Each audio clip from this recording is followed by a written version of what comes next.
Hello, I'm Tony Perkins with Washington Watch. Each day, this program provides a biblical perspective on news, including insightful interviews with elected leaders, newsmakers, and cultural experts.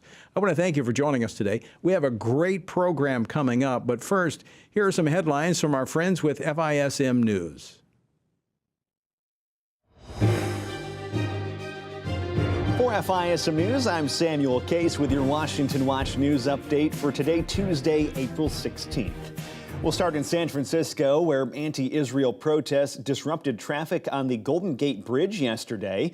Traffic on both sides of the bridge was shut down, and at least 7 protesters were arrested. Meanwhile, similar protests took place in cities across the country, including Chicago, Philadelphia, Tampa, and San Antonio, just to name a few places. Now, they were all seemingly coordinated by the A-15 Action Group's so-called Free Palestine movement. Some protesters could be seen with Hezbollah flags, while others had signs reading, "End the siege on Gaza now." And in D.C., the House has now passed a batch of new sanctions against Iran. It passed 3 bills yesterday meant to punish Iran for attacking Israel over the weekend. They include a measure to end tax-exempt status for nonprofits that support terrorism and another that stops Iran's government from using America's financial system. They'll also expand sanctions on Chinese companies that do business with Iranian oil and petroleum products. Now, this all comes as the Biden administration has been forced to defend itself for easing certain sanctions on Iran. That's a move that the White House says was strictly for humanitarian purposes only. It's for humanitarian purposes, but doesn't that... But you don't believe me. Well, doesn't that free up money for them to spend on other stuff? Where do you get the money for an unprecedented number of munitions to fire at Israel? None of those funds. Funds set up in an account, by the way, by the previous administration, goes directly to the supreme leader. The IRGC can only be used for humanitarian purposes, and we're watching that account very, very closely to make sure that that's what happens. That was White House spokesman John Kirby, who also announced yesterday that President Biden currently has no plans of supporting an aid bill for Israel that doesn't also have aid for Ukraine. I understand that that's your preference, the bipartisan bill that the Senate passed, but is the White House opposed to an approach that takes the issues separately? You're opposed to a standalone bill that would just work on Israel, as we've seen proposed? We would oppose a standalone bill, yes. House Republicans introduced that bill yesterday at the urging of House Speaker Mike Johnson. And finally, we're now learning that Saudi Arabia may have helped Israel defend itself against Iran over the weekend during those attacks, as it turns out many of Iran's drones and missiles actually had to fly over Saudi airspace in order to reach Israel. That's according to a source close to the Saudi royal family, who at the same time is also claiming that Iran instigated Hamas's October 7th terror attack with the main purpose of harming Saudi-Israeli relations. In fact, only weeks before October 7th, Saudi Crown Prince Mohammed bin Salman, he said they were actually rather close to reaching a deal. For us, the Palestinian issue is very important. We need to solve that part, and we have a good negotiations continue till now. We gotta see where it will go. We hope that it will reach a place that it will ease the life of the Palestinians and get Israel back, as a player in Middle East. There were reports that you had suspended talks. No, that's not true. Not true. So you think, if you were to characterize it, are you close? Every day we get closer.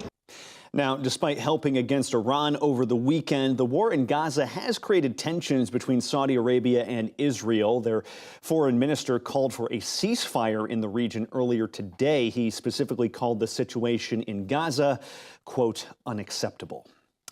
And with that, those are today's headlines from FISM News. Once again, I'm Samuel Case, and don't forget, as always, you can catch our full show tonight. That'll be at 5 p.m. Eastern Time on FISMnews.tv. That's our website. Again, that website is FISMnews.tv. We'll be covering these stories and so much more tonight. By the way, you can also find us on social media as well. We're on all the major platforms, and you can also check us out by downloading the FISM app right to your smartphone to take us on the go. Now stay tuned for Washington Watch with Tony Perkins, and I'll catch you again tomorrow with more news coverage.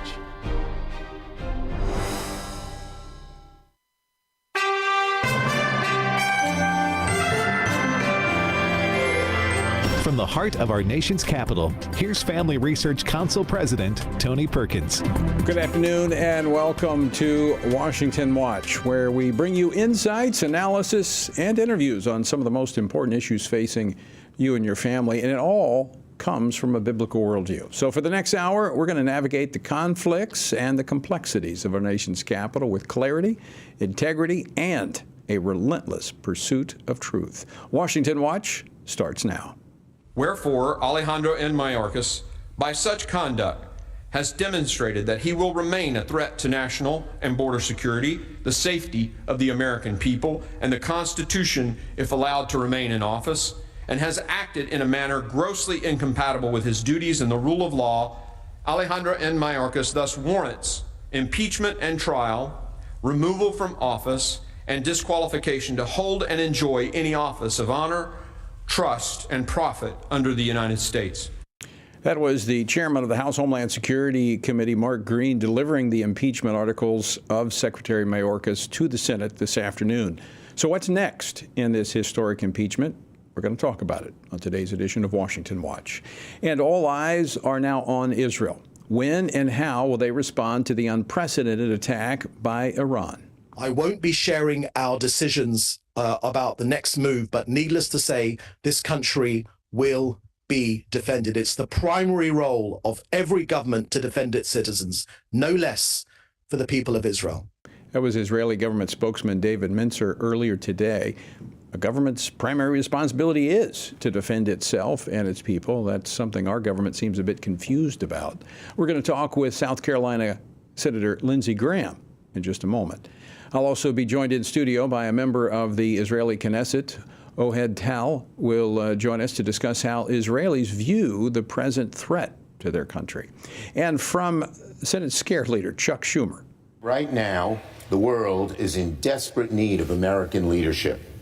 Russia's invasion of Ukraine, Iran's attack on Israel, and the Chinese government's encroachments on the South Pacific threaten world peace, threaten America's prosperity, and threaten the very future of Western democracy. Well, I'm certainly glad that Senator Schumer has discovered that. But he also needs to look on his desk because the Senate has refused to even vote on two bills that came from the House that would provide support for Israel. Well, even more shocking today, White House Press Secretary Karine Jean-Pierre said that President Biden would not, I repeat, would not sign a bill giving support to Israel unless it contained funding for Ukraine. So we've been very clear, my colleagues from here just moments ago, that we will not accept a standalone. A standalone would actually not help Israel and Ukraine. It would actually delay the needs that the needed aid that they obviously need to fight. The only reason it wouldn't help is because the president wouldn't sign it. It would immediately get help to Israel. Well, we're going to get the latest from the House on the funding of Israel and Ukraine when North Carolina Congressman Dr. Greg Murphy joins us a little bit later. Also, Missouri Attorney General Andrew Bailey has scored another victory in court against Planned Parenthood and their efforts in gender transitioning of minors. A.G. Bailey joins us with those details. The website, TonyPerkins.com. Be sure and check it out. Lots of resources there for you. And let me remind you, coming up May the 19th, pray for and stand with Israel. Join us. Text the word Israel to 67742 and pledge to pray for that embattled nation. Well, in response to Iran's aerial attack on Israel this week, Secretary of the Treasury Janet Yellen announced this afternoon the United States plans to impose new sanctions on Iran, likely in the form of further restrictions on oil exports. This comes as Israeli Prime Minister Benjamin Netanyahu and his war cabinet held its third meeting today to discuss and plan Israel's response to the attack. What can we expect in the coming days? And will President Biden's decision to inform the world that the U.S. will not participate in any counterattack further embolden Iran? Joining me now to discuss this and much more is Senator Lindsey Graham from South Carolina. He joins us by phone. Senator Graham, welcome back to Washington Watch. Thank you for having me. So your thoughts on the White House making sure the world knows that the Biden administration will not support an Israeli counterattack to the Iranian attack that took place over the weekend? Well, I think the Biden approach to foreign policy in general has just been a disaster. But this may be the worst example yet. Telling Iran that Israel's on its own when it comes to protecting Israel after being hit with 300 drones and ballistic missiles coming from Iran toward Israel just emboldens the Iranians, it emboldens Hezbollah, it emboldens Hamas. It is the dumbest thing I've heard any president say regarding the Mideast conflict. Telling the Ayatollah, you just attacked Israel with 300 weapons, and Israel's going to hit you back, but they'll be doing it without us, just invites more aggression. So let me ask you this question, Senator Graham, for those who would say, look, we just need to stay out of all this business. We can't be the world's policeman. Doesn't this approach endanger America? Well, what they need to do, okay, that's a really good question. Rocket Man in North Korea. I don't think he's going to attack America tomorrow. He's kind of a thug, a mafia guy. Putin's crazy, but I don't think he's going to attack America tomorrow. China is a bad actor. What's the difference between the Ayatollah and everybody I've just talked about? The Ayatollah is a religious Nazi. Here's what people don't understand. If the Ayatollah had a nuclear weapon, he would use it in the name of Allah. His goal is to destroy the Jewish state, to purify Islam, and come after the infidels like us. Hitler wrote a book about what he was going to do to the Jews and others. Nobody believed it. The Ayatollah and his henchmen talk every day about the destruction of the Jewish state. So to those Americans who believe this doesn't matter to you, I promise you, if Israel is destroyed by the Ayatollah and his henchmen, you're on their list. This idea of sitting on the sidelines and watching the only democracy that practices religious tolerance to be wiped out by a theocracy who has as its goal to purify the world's religion is insane. Have you learned nothing from the 30s? Well, so let's talk about this fight because they put us in this fight. Let me ask you that question. Unfortunately, our schools today don't teach history very well, but most of our audience was in school when history was taught. Doesn't history provide us with sufficient evidence that appeasement doesn't result in peace, but it only communicates weakness? Well, let me tell you about history. You've been to Israel. You were there a few weeks ago. I've been to the Holocaust Museum. I have been to all the places throughout the world where the Jews were slaughtered. Here's what history tells the Jewish people. Take seriously when somebody wants to kill all the Jews. So Israel is not going to willingly go into the gas chambers again. They're a state with a very good military. They're a democracy. They have a capitalist economy. They will fight to the last Jew to protect the Jewish people from another slaughter. So history tells Israel when somebody threatens to kill all the Jews, take them seriously. This is a religious war. The reason we're in a conflict with Iran is that they're a religious theocracy who is taught through their faith to purify Islam, that means Saudi Arabia, to get rid of Sunni Islam, destroy the Jews and the Jewish state, and come after us. That's the enemy we're facing. History tells us when Hitler could have been stopped 10 times, nobody really believed he wanted to have a master race. He did. You could have stopped him early on. People wrote off what he was saying. The Ayatollah, Tony, wants a master religion. The Nazis wanted a master race. The Jews are not going to let this happen twice, and I'm with our friends in Israel. So you're saying that the best way to contain this global threat is to stand with our ally Israel, who they have the capability, they certainly have the determination, and they understand the reality, is to stand with them and let them strike back and eventually, I hope, defeat this evil. I want this evil to go away. I want the Iranian people to know prosperity and peace. The religious theocracy in Iran is built around world dominance of faith. they literally believe that they're the only true keepers of the faith, that there's no place for Jews, there's no place for Christians or Sunni Muslims in the world they want to create. So the best way to keep America safe from radical Islam coming back to our shores is to fight it over there before it gets here. Yeah. And if you throw Israel over, they're coming after you next. So the best thing we can do to protect America is to stand with them as they face a religious Nazi in the form of the Ayatollah. And here's what I think. Iran, if they believed America would be with Israel, that we would wipe them off the map if they tried to destroy the Jewish state, they would think twice. Would this have happened if Donald Trump were president? No. Donald Trump, when he killed Soleimani, the head of the Iranian Revolutionary Guard, set back the ambitions of the Ayatollah and his regime by decades. He cut off their money, the oil revenue. He isolated them from the world economy, and we were moving forward. The Arabs, through the Abraham Accord, recognized Israel. The Arabs only respond to strong leadership. So what's happened since Trump left? They went back into the Iranian nuclear agreement. Biden did. They gave them billions of dollars to the Ayatollah. He didn't build, mosques with it. He didn't build hospitals. He's built a new military with it.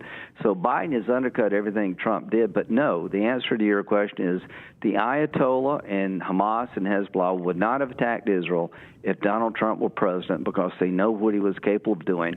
He took down Soleimani, and that was the biggest decision he made in the Mideast. So strength does bring about peace. Strength is the only way to be safe. The only thing the Ayatollah and the thugs of the world appreciate is strength. They're not normal people. Quit treating the Ayatollah and his regime as normal. They're not normal. The whole reason they're live is to enact a religious agenda that compels them through their faith to destroy the Jews, Christians. This is not new. Why does Biden and his team not? Why does President Biden and his team not get it? Why do they not get this? They don't believe it. It's the same reason that Chamberlain and the world appeased Hitler. They didn't think anybody could be that warped to literally want to kill all the Jews and create a master race. They didn't believe it. That was just too crazy to believe. You know what? They should have believed it.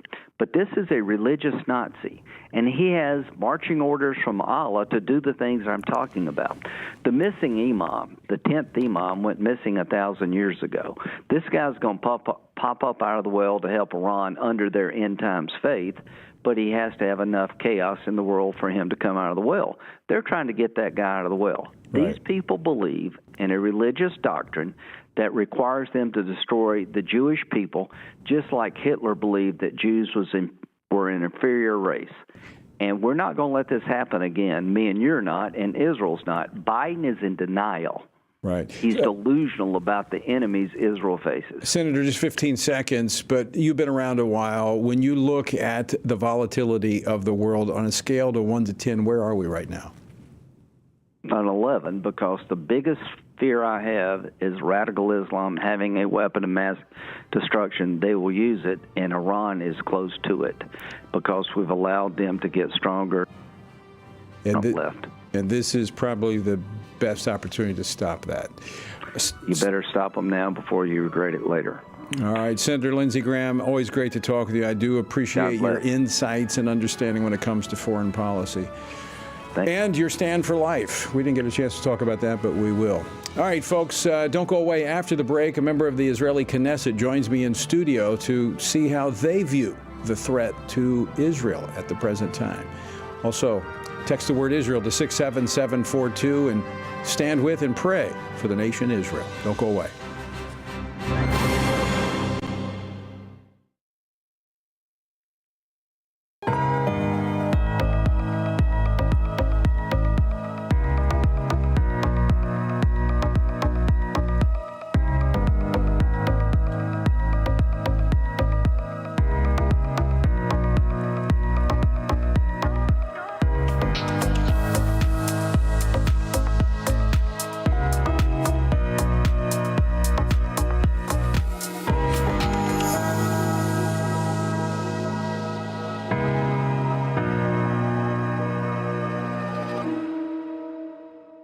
The most underscored scripture in the Bible is this scripture.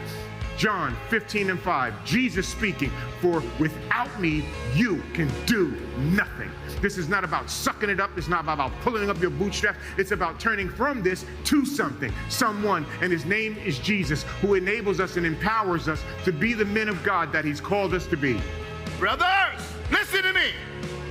You have been endowed with authority from heaven to put your hand up against all of the forces of darkness that is coming against you and against your household. And if you will use that rightful authority, God himself will stand in back of it. God has given you, as the parent, as the father of your children, the responsibility and the authority to teach your children. You are not to outsource that to your wife or to your pastor. You are the spiritual leader of your home. You will never be faithful in serving your calling if you're not faithful in your family relationships. It just won't happen. I don't need entertainment. I don't need opinions. I don't need a soft message. I need the Bible. I came to hear the Word of God today. That's what we need today, the Word of God.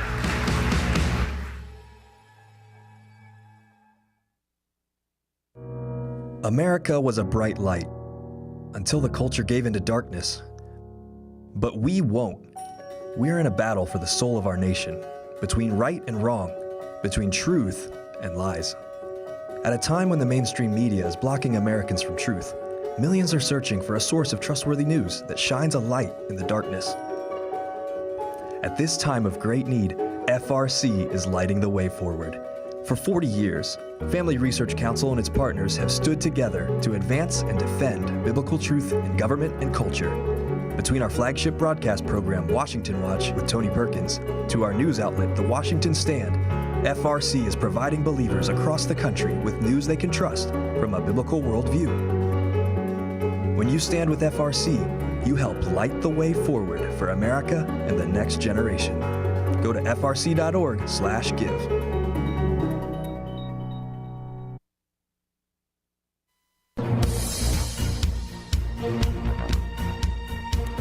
Welcome back to Washington Watch. I'm your host, Tony Perkins. So good to have you with us. The website, tonyperkins.com. All right, since Iran's unprecedented and direct assault on Israel over the weekend, Israel's war cabinet has been considering how to answer, even as diplomats, including those from the Biden administration, encourage a tempered response. I mean, when your very existence is on the line, how do you have a tempered response? I think you need to have a strategic and a deliberate response. Now, Iranian officials continue to warn that their country will forcefully respond to any counterattack. So what options are on the table for Prime Minister Benjamin Netanyahu and his war cabinet? And what does this say about America's support for Israel under the present administration? Well, joining me now in studio to discuss this is a member of the Knesset for the Religious Zionist Party, Ohad Tal. He is, in fact, a good friend. I was with him in Israel about a little over 3 weeks ago. Mr. Tal, welcome to Washington Watch. Thank you very much for having me, Tony. So we were together. Actually, I was in your home territory just a few weeks ago in Samaria and Judea, the biblical heartland of Israel, which, by the way, is part of the land that, under a two-state solution, would be given away. Right. Which is, frankly, impractical. Craziness. It is crazy. And we talked about that, actually, last time you were on the program. You sat in that seat, I don't know, maybe a month and a half ago. Let's talk about what's the current status in Israel as it pertains to this threat from Iran, this attack by Iran, and a potential response from Israel. Well, you've said correctly that 2.5 days ago, Iran decided to do something of unprecedented. Usually, they're using their proxies in order to attack their rivals. We know that they are the biggest sponsors and supporters of Hezbollah in Lebanon. They are the biggest supporters of the Houthis in Yemen. They are the supporters, of course, of Hamas and Islamic Jihad in Gaza and in Judea and Samaria. But this time they did something different. They decided to directly attack Israel. They shot over 300 missiles, ballistic missiles, drones into Israel. This is something of unprecedented. And they did it because they felt that they can, and that Israel is weak enough, and that they are strong enough. And what made them feel that? I believe that because they looked at what is happening between the current administration and Israel. When they see that the American president is busy with imposing personal sanctions against Israeli citizens like myself, who lives in Judea and Samaria, because as if we are the problem and we are the people who are threatening the peace of the world instead of Hamas and Iran, then something is not working well. So they're asking themselves what is going on. And we also, to be honest, also asking ourselves, what is going on? What is happening to America? What is happening to the relation between Israel and America? I mean, I've actually made that point from a standpoint of the United States, the Biden administration. I'd say I want to be very clear between the United States and the Biden administration, because the Biden administration does not represent all the United States. I know he is our president, but he does not reflect the views of, I believe, a majority of Americans. I agree with you. I think the vast majority of Americans, as I know them, do not accept these policies. We all know Genesis 12:3, right? I will bless those who bless you, and I will curse those who curses you. But again, to be honest, according to the steps that the administration is doing in recent weeks and months, we are asking ourselves whether the administration is blessing Israel or, God forbid, the opposite, it's cursing Israel. Because when they impose the two-state solution on, supposedly solution on Israel, after October 7th, it's basically telling the terrorists of Hamas, you want to achieve your goals? Keep doing what you're doing. Keep using terror. That will be the right path to go. That sent a horrible message in the Middle East. Well, it's problematic on two fronts. One, it does reward bad behavior, horrible behavior. But secondly, it would put Israel in an indefensible position if you give away the heart of. It essentially divides Israel between North and South. Right. You're right. I must tell you, Israel is a country that desires peace more than anything. For 30 years, we're doing everything we can to achieve peace. Some of the leaders were willing to even give parts of our land to the Palestinians in the hope that will bring peace. That happened in Gaza. Right. Didn't happen. Exactly. In 2005, we gave Gaza Strip all to the Palestinians. And what have they done with the resources that have been given to them from the international community? All went to terror, not to build resorts, not to invest in education, only in terror. So what the American administration is now suggesting is to give the heart of our land, Judea and Samaria, Jericho and Hebron and Shiloh and all these places to the Palestinians in order to establish another terror state at the heart of Israel, just a few kilometers from Tel Aviv, from Ben Gurion Airport, from Jerusalem. Does that make any sense? Is Israel's future on the line here, as you see it? We don't like to talk about it a lot, but the truth is, the answer is yes. The answer is yes, because when you're weak in the Middle East, that's an existential threat. So this is not just another skirmish that we've seen over the last 75 years. No, I think for the first time, Israel is really in a difficult situation, trying to defend itself against, we are fighting now 7 fronts. We are fighting in Gaza, we are fighting in Lebanon, we are fighting in Syria, we are fighting in Iraq, we are fighting with the Houthis, we're fighting in Judea and Samaria. We are fighting 7 fronts. We are strong. I've heard from the former ambassador to Washington, Ron Dermer. He said that as ambassador, he met a lot of ambassadors from all over the world, but he never met the ambassador of the Empire of Persia. And he never met the ambassador of the Roman Empire. All those superpowers who try to destroy us and put us on a risk, they're not exist anymore. Yeah. We're still here. I also think those who take a pass on standing with Israel, their future is in question as well. I believe this is a time that the United States must stand clearly with Israel. Thank you very much for saying that. I think it's important, and we really hope to see America's changing, and we hope to see the policies of America's changing. MK Tal, I want to thank you for taking time to join us today. Always great to see you, my friend. My pleasure. Thank you so much. And folks, I want to encourage you to join us on this special May 19th Sunday, a Sunday to pray for and stand with Israel. Text Israel to 67742 to be a part of that. That's Israel to 67742. All right, don't go away. More Washington Watch right after the break.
Welcome back to Washington Watch. And again, if you've not taken the pledge to pray for Israel, text the word Israel to 67742 and mark your calendars. May the 19th. Churches across the nation will be praying for and standing with Israel. To find out more, text Israel to 67742. All right, earlier this year, a state circuit court in Missouri granted a motion to force a Planned Parenthood chapter in that state to turn over documents regarding gender interventions performed on minors. After Planned Parenthood stonewalled the release of the records, a circuit judge issued a second decision last week confirming that Planned Parenthood must turn over most documents under Missouri's Merchandising Practices Act. Now, given the tactics that Planned Parenthood has used to avoid releasing these files, what does that tell us that this organization is trying to hide when it comes to these gender transition surgeries and drugs that they're giving to minors, oftentimes without parental consent? Joining me now to discuss this is Missouri Attorney General Andrew Bailey, who is the one who succeeded in court. Andrew, Attorney General Bailey, welcome back to Washington Watch. Great to see you. Thanks for having me on, Tony. All right. So, I mean, they're stonewalling. They were told to do this. They didn't do it. You had to go back to court. What are they hiding? Well, I think that's exactly what we're trying to answer. You know, we know that the other clinics in the state of Missouri have a very poor history of informing parents about the dangers and the negative consequences associated with these treatments. You know, prescription of life-altering, powerful puberty blockers and cross-sex hormones when there are zero FDA approvals for use of those medications in the treatment of gender dysphoria, or denial of certain patients' access to mental health assessments and traditional forms of mental health treatment like psychology or psychiatry. You know, we anticipate that there's going to be negative findings from our investigation into Planned Parenthood. Certainly, the behavior of Planned Parenthood in the abortion context is to consistently place their desire to terminate and end human life ahead of the health and welfare of patients. And we believe that that's going to be true in this context, the transgender context as well. But we're going to keep digging and root out this enterprise and hold any wrongdoers accountable. is part of their rationale for stonewalling, at least their claim justification, is that these records are covered by HIPAA and they can't release this information to you? That's exactly the excuse they used. And what's most troubling about it is that several of the clinics had initially agreed to turn over the records we had subpoenaed. There were other clinics involved in addition to Planned Parenthood. And then they suddenly changed course after they had communicated with agents of the federal government. We have reason to believe that the Biden administration intervened with some of these agencies and asked them to look at HIPAA as an excuse to not have to turn over the records. Wait a minute. So the Biden administration facilitating potentially illegal activity by Planned Parenthood by giving them the rationale to justify not turning over records based upon a court order to turn this information over to a government investigation. Did I get it right? Yeah, I mean, we have every reason to believe that that's true, Tony, and that's really disconcerting. At the end of the day, most states have a law similar to the Missouri Merchandising Practices Act, which grants attorney generals broad authority to protect consumers. And at the end of the day, consumers in the healthcare market are purchasing goods and services just like in most other markets. And so the authority of the attorney general's office in statute applies in this context, regardless of what Joe Biden may think. And there are clear exceptions in HIPAA for state investigative authorities like the one we're conducting here. So if you were to follow the logic, if in fact this is what the Biden administration is suggesting be done by Planned Parenthood, this would mean like Planned Parenthood and other nefarious organizations like that could operate without any oversight in the state. I mean, who's going to hold them accountable? Certainly not the federal government. Yeah, that's exactly right. If Joe Biden is allowed to shield these bad actors, they can harm children in the state of Missouri without consequence. That's not a world that we can live in. The state has a role to play here. The state has broad police authority, and the Missouri Merchandising Practices Act was, enacted pursuant to the constitutional authority reserved to the states and the people of the states under the 10th Amendment. So I know this is just one piece of your investigation because you've been at this for some time now. Can you give us a sense of the status of your investigation into these gender transition treatments for minors? Yeah, look, I can tell you that the evidence that we have uncovered through our investigation into numerous clinics operating in the shadows across the state of Missouri is consistent with the evidence that came forth when the whistleblower swore out an affidavit making very specific and credible accusations about a clinic in St. Louis in February of 2023. And everything that I'm saying today has been corroborated by the media. Now, they have not emphasized those stories because it's an inconvenient narrative. But at the end of the day, what it shows is that there's no medicine or science to back up these life-altering procedures, and that these clinics raced towards these procedures to achieve a social objective, regardless of the parents' lack of knowledge about how dangerous or life-altering the consequences of the procedures were, and regardless of the fact that there were no clinical assessments done on the front end to determine whether the children would be better suited receiving more traditional mental health services, and certainly no tracking of the negative outcomes from these dangerous medications and irreversible procedures. Well, that would be consistent with the report that came out recently from the United Kingdom, the case report that showed almost identically what you've just described there.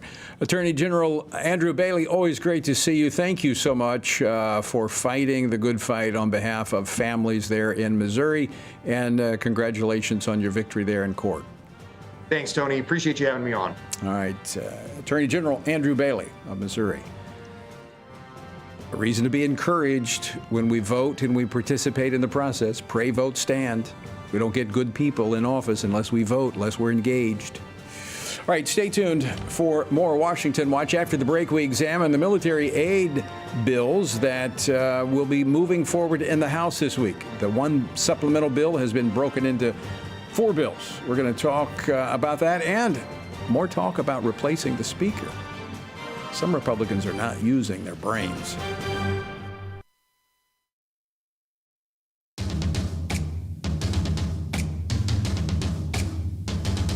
The Lord reigns. Let America rejoice. From coast to coast, let justice reign, peace reign, righteousness reign. Lord, let it rain. May the clouds of blessings gush and rain down upon us. Yet even in the clouds, we see the light of your face. Make your face shine on these states, we pray. We pray, and then we work. We work in the strength you provide. The joy of the Lord is our strength. Strengthen our hands to do all to God's glory. Whether we eat or drink or vote, everything is holy. So we vote to God's glory. We vote because we can. We vote because we love our nation. We vote because we love our people. The people rejoice when the righteous rule. But when the wicked rule, the people mourn. Adorn our land with oaks of righteousness. Place men, place women, place those in authority who know their place, who know that they are under authority. Men and women who will stand for the true, for the good, for a more beautiful America. But how can they stand if we don't stand? We must stand. Lift us up. Help us stand. Raise us to that summit which is yourself. For those you raise to that summit, do not fall. You are able to keep us from falling. Until that day when we do fall before your throne, where our King reigns now. Now, let us rejoice and pray, vote, stand. Amen.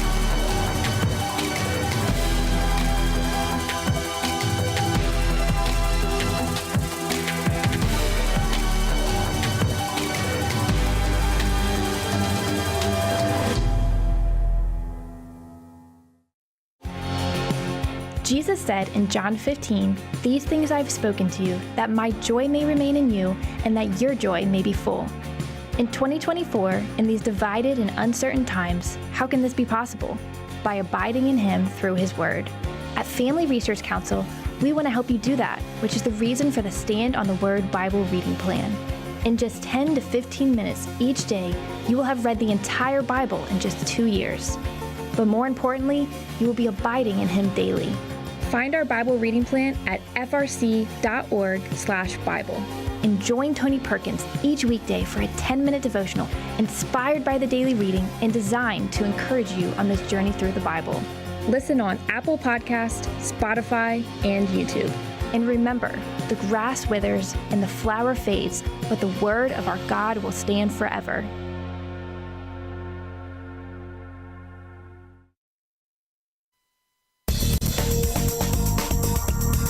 This is Washington Watch, and I'm your host, Tony Perkins. So good to have you with us on this. What is today? Today is Tuesday. Yeah, wow. It's been a long week. All right, before we go to Congressman Greg Murphy to get an update on what's happening with Capitol Hill as it pertains to military funding for Ukraine and Israel, I want to go to Washington Watch reporter Victoria Marshall to get an update on the articles of impeachment. 2 articles of impeachment were delivered over to the Senate today. What are the next steps? Joining us now is Victoria Marshall. Victoria, welcome to Washington Watch. Good to see you. Good to see you as well, Tony. All right, so give us the update. These articles were delivered to the Senate today. What has Chuck Schumer said in response to these articles of impeachment of the Homeland Security Secretary? Yes, so Chuck Schumer, the majority leader of the Senate, has said that the Senate will convene tomorrow, Wednesday, as a impeachment court, and senators will be sworn in as jurors. So the trial will happen tomorrow. Now, is it, there's still rumors out there that these will be tabled and they'll simply move on, or what's anticipated? What will be the next step? Well, in order for Mayorkas to be impeached, he needs 2/3 of the chamber to vote in favor of conviction, and that's simply not going to happen because Senate Democrats own that chamber. All they need is a simple majority to dismiss the charges, so that's probably is what's going to happen. Either Schumer will dismiss the charges without a trial, or he'll conduct a speedy trial without a conviction. So it doesn't look like that Mayorkas will be charged tomorrow or impeached. So I guess we'll be watching that closely to see how quickly that plays out. Victoria, thanks so much for giving us that update. Yes, of course. Thank you. All right. Well, we'll cover that tomorrow and see how the Senate handles that. Well, we'll see. I don't have a lot of confidence in Chuck Schumer. Our word for today comes from Joshua chapter 6. You shall march around the city, all you men of war, you shall all go around the city once. Then this you shall do for 6 days, and 7 priests shall bear 7 trumpets of ram's horns before the ark. But the 7th day you shall march around the city 7 times, and the priests shall blow trumpets. Now, Joshua here was being put to the test. Approaching Jericho in this manner required humility and faith. Joshua was a trained military leader. In fact, his tactics are still studied today. In his first campaign as the new leader of Israel, he was not instructed by the Lord to use his military skills and attack with troops, but rather with trumpets. That makes no sense. No sense from man's perspective, but look at the last verse. So the Lord was with Joshua, and his fame spread throughout all the country. Taking a city God's way made the victory even more impressive. To find out how you can join us on our journey through the Bible, text Bible to 67742. Well, Iran's aerial attack on Israel over the weekend renewed calls immediately for quick action from Congress on legislation to provide defense aid to Israel. Now, yesterday, House Speaker Mike Johnson released the framework of 4 separate bills that will include defense spending packages for Israel, Taiwan, Ukraine, and additional national security priorities. The Israel bill, which is first up, could receive a vote Friday. Now, this comes as the Biden administration confirms it will not support a standalone legislation for aid to Israel. Will the Biden administration continue to play politics, even following Iran's unprecedented attack on Israel? Well, joining me now to discuss this is Congressman Greg Murphy. He serves on the House Ways and Means Committee, the Veterans Affairs Committee, and the Committee on House Administration. He represents the 3rd Congressional District of North Carolina. Dr. Murphy, welcome back to Washington Watch. Thank you for taking time to join us. Yeah, nice to see you. Before we get into the specifics of the legislation coming to the House this week, give us your reaction to Iran's attack on Israel this past weekend. Tony, that was the first time we ever saw a true offensive attack come from the country of Iran across the Jordan border, across Syria, into the heartland of Israel. And, I was over there a little more than a year ago. I was actually in one of the kibbutzes that was overrun. Enough is enough. We've seen Iran lie through their teeth that they don't support Hezbollah, that they don't support Hamas. But then now we've seen something that came from Iran. And so it's a different age. And Thank God we had many other countries join in the defense of Israel, and righteously so. Yeah. It's an important thing to do. And the same thing, we need to stand up as a country for our morals, our values, and against this evil regime in Iran. This is a new age, as you just said, because Iran, we know Iran's bad. They've been doing bad stuff for a long time. Largest supporter of state-sponsored terrorism. But this is the first time they've not used proxy. So there's no question who is behind it. So what has emboldened them to take such provocative and aggressive steps?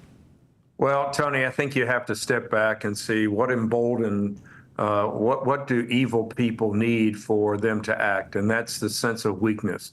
And we saw that in the Biden presidency within, 6 months of his presidency, when we very ingloriously left Afghanistan after 20 years. President Trump had a very metered approach to the Taliban. You do this, then we'll do this. You do this, then we'll do this. But Biden made us leave in the middle of the night only to try to score a political win, to say, hey, I'm the president, I got us out in 20 years. But the ramifications of such weakness, as he has shown repeatedly, are now affecting all centers of the world. And so I firmly believe Ukraine would have never happened had Biden not done that, and Putin never would have jumped that. And it's also now testing China. We're all testing Israel, that these enemies, these actors, they're very emboldened to attack democracies. And so that's what we're seeing. We're seeing them acting upon weakness, and that's what Joe Biden's presidency has been all about. Congressman, I think your assessment is spot on. I agree 100% with how you've described it. Let's talk now about response, because the House, since Mike Johnson became Speaker twice, if I'm not mistaken, has sent bills over to the Senate to fund Israel, our strategic ally, and nothing's happened. So under the sense of urgency, the House decided yesterday to divide the Senate supplemental up into 4 different bills and separate them. Give us kind of the lay of the land, the discussion behind that, and the prospects for that prevailing and succeeding. Yeah, Tony, there is some discrepancy amongst the Republican caucus about, I think there's uniformity in supporting Israel, but there is some discrepancy about supporting Ukraine. And so the speaker said, all right, well, I'm going to set it up into separate bills. If you don't like something, don't vote for it. But if you like something else, vote for it. And I think it's a very judicious approach. The same thing with Taiwan and the same thing with our national security package. We have to let the votes come to the floor. And I have a major issue, and I will say this, a major issue for those who vote against the rule, because they're basically saying that their vote matters more than my vote, and that my 800,000 constituents are canceled. It's an absolute perverse way to go about getting your way. And people have to learn back to, we live in a democratic republic. We each get a vote, and if you don't win, you don't win. You don't tear down the house. So we're going to proceed with Israel's apportionment, and then I believe used to move to Ukraine, Taiwan, and then the Security Act in a fashion that really, if you don't like it, don't vote for it. But I think that makes perfect sense. Makes perfect sense to me, but you allow the elected representatives to make a decision. Now, most people don't understand the Rules Committee and how that works. It's kind of a complex process, but it has been used by some to shut down the debate and actually force the leadership to use this unanimous consent, or this, what are the phrase I'm looking for, where you've got to get 2/3 in order to move the bill forward. But I want to read you a quote that's even, I think, more egregious than that, where you have one member that essentially is holding the entire body hostage. You have Congresswoman Marjorie Taylor Greene, as y'all were heading into your closed-door session yesterday, said, my message to the speaker is don't fund Ukraine. Suggesting that she's going to trigger a vote to vacate the chair. How is that fair to the other members of Congress? It's not. And, Marjorie and I get along well, but we have a disagreement on this issue. One person does not determine U.S. policy, period. And this is why we've been a republic since the beginning, and I think done very well with this. She has a personal desire not to do that, and that's fine. Have your own desire. I personally feel it crucial, absolutely crucial, to fund Ukraine, as they're the crux of the East meets West now. I think, it's essentially a war caused by Biden again. But the Ukrainians now are basically being outgunned 10-1. And we can't let that democracy die, because Putin will roll over and then he'll do the next thing and the next thing. He is just as bad as Hitler ever was, as Stalin ever was. We have to say no to evil. Well, I actually met with some pastors from Ukraine today discussing the torture that is taking place at the hands of Russians as they go into these cities, and they're torturing evangelicals, pastors, priests, those that are not a part of the Russian Orthodox Church. And I know that there's a problem there, because when I was on the U.S. Commission on International Religious Freedom, we identified the religious persecution taking place at the hands of Russia. And as we spoke out on, I was actually sanctioned by Russia. So I know it's happening, but now they're targeting Ukraine. I'm glad to hear you're part of the club, Tony. Yeah, well, I mean, if you speak out against them, that's the way the intolerant react. They won't have a conversation. They just try to silence. We've got the same thing going on in our own country. So let's talk now just a moment. We mentioned Marjorie Taylor Greene. There's kind of, that was percolated back up today with Thomas Massie saying that he would support that effort. I mean, come on. Look, we went through this process 3 weeks with Kevin McCarthy, which I opposed him being unseated. I didn't agree with everything, but it did not make sense. At a time when the world is on fire, does this make sense? No, it makes absolutely no sense. And again, I'll speak against the actions, not against the individual. I try to think as a surgeon 4 and 5 steps ahead, because if you don't, then bad things happen in surgery. What's the 4 and 5 steps ahead? When Matt Gaetz did this before to McCarthy, which was absolutely ridiculous. Right. When asked who's next, well, he just throws up his hand very coyly. I don't know. Well, what do you do? I don't know. What is this saying to the world?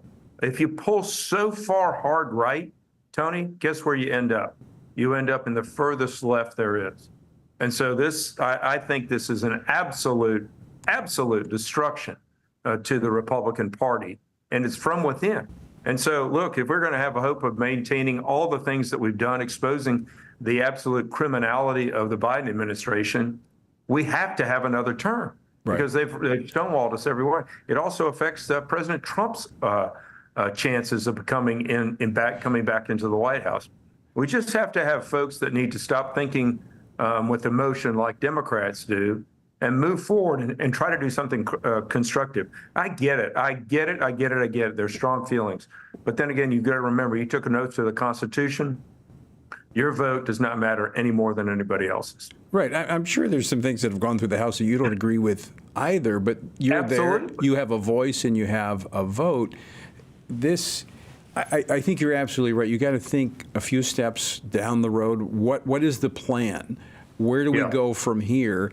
And as you've laid out, my concern, and tell me if I'm wrong, but with such a volatile House and only a one vote margin that the Republicans have, I mean, could you possibly see a Democrat elected if you're at a standoff? Well, if, there are lots of permutations that can happen, Tony, but you have to realize that some of these folks just don't get it. They just don't get it. We have a one-seat majority. We don't have the Senate. We don't have the White House. We cannot have every full-blooded red meat Republican agenda. We just can't do it. It's not physically possible. And some folks just want to tear down the government to do it. What an absolute way to let the far left win. But you're a conservative. I mean, you've got a conservative record. You are from a conservative state. And you understand that this process, I mean, the process has to work out. We get, maybe in this Congress, we get inch by inch. Maybe in the next Congress, if we're successful, we go yard by yard. Sure. Why is that so hard to understand? And I'm not, I like both those folks. I just disagree with their actions vehemently. I think they're very, very myopic. Final question for you, Congressman Greg Murphy. I want to, again, thank you for joining us today. What do you project is going to happen this week with these funding bills for military support? Yeah, so, we have to pass the rule, which is, again, if somebody votes against the rule, they're saying my vote's not important. We've already had some Democrats say they will vote for the rule, even if we have some that vote against it, and Republicans. If we vote against the rule, I don't know what these people think is going to happen. I have no clue as to what they think is going to happen. Some in this country actually want us to shut everything down. What is the purpose in that? So I think we fund these three initiatives. We do the other security measures, and hopefully we act like we should be able to govern, which I absolutely believe Mike Johnson understands and knows how to do that. All right. Dr. Greg Murphy, always great to see you, and appreciate your insights. Absolutely. Tony, have a good evening. All right, you too. Congressman Greg Murphy of North Carolina. All right, I'm going to go back to Israel. We need to stand with and pray for Israel. Mark your calendars, Sunday, May the 19th. Pray for and stand with Israel Sunday. We're hoping churches across the nation will participate. To find out more, text Israel to 67742. Pray, vote, stand. All right? I leave you with this from the Apostle Paul: when you've done everything you can do, when you have prayed, when you've prepared, and when you've taken your stand, by all means, keep standing.